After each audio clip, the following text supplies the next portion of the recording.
जय श्री कृष्णा। बातें धर्म के चैनल पर आप सभी का स्वागत है। आज हम अधिक मास के तृतीय अध्याय का श्रवण करेंगे। इस अध्याय के श्रवण से मनुष्य के समस्त रोगों, दोषों और पापों का विनाश होता है। अधिक मास से तृतीय अध्याय प्रारंभ। ऋषियों ने सूत जी से कहा, हे सूत जी, नरसखा नारायण जी ने नारद जी को जो कथा सुनाई थी, आप उसे हमें विस्तार से सुनाइए।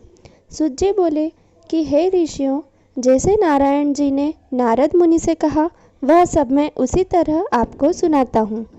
नारायण ने कहा, हे नारद, सुनो। श्री कृष्ण ने राजा युधिष्ठिर से जो भी कहा वह इस प्रकार था।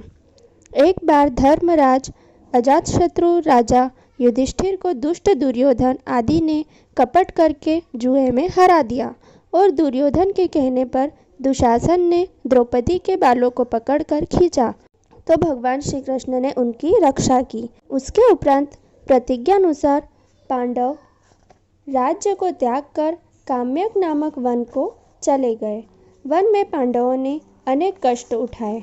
उन दुखी जनों को देखने के लिए एक बार भगवान श्री कृष्ण काम्यक वन में पधारे। तब अपने निकट भगवान को पाकर पांडव अपने प्राणों को लौटा हुआ अनुभव करने लगे। वे भगवान से प्रेम विहल हो मिले और भगवान के चरण कमलों में प्रणाम किया। द्रौपदी ने भी भगवान के चरणों में बारंबार सिर नवाया।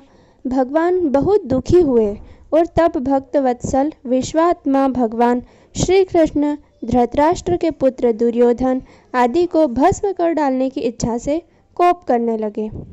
अर्जुन भगवान श्री कृष्ण के इस विभत्स रूप को देखकर कांप उठे।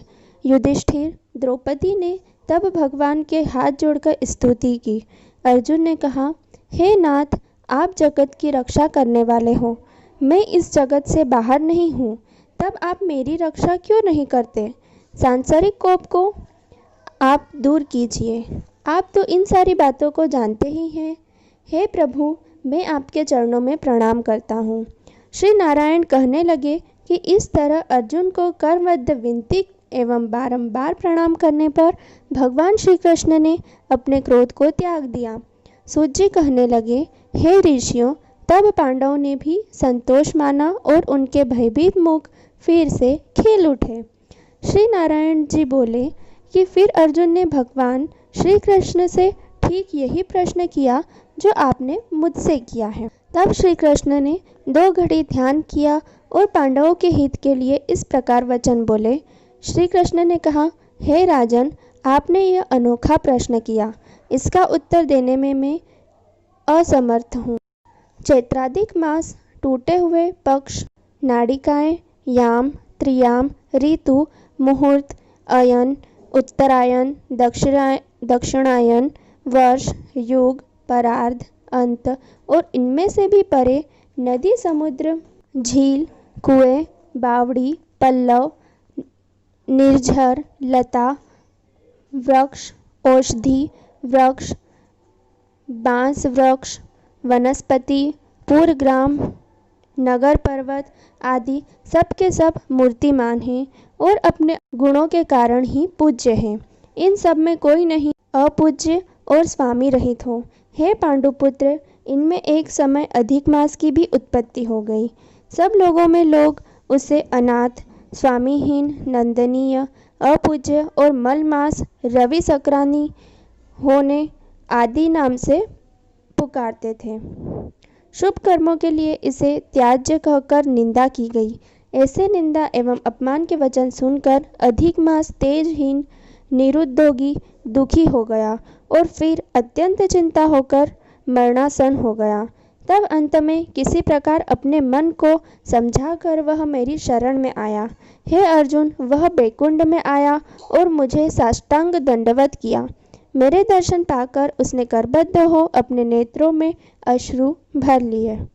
इति श्री ब्रह्मानंदीय पुराणे पुरुषोत्तम महात्म्ये अधिक मासस्य बैकुंठ प्रयाणानाम तृतीय अध्याय समाप्त।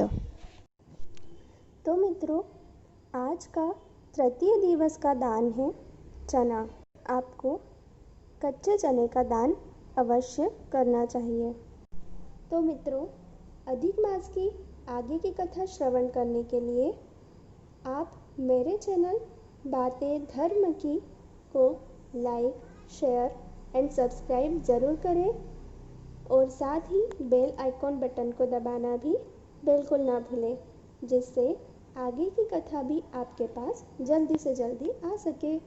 धन्यवाद। जय श्री कृष्ण।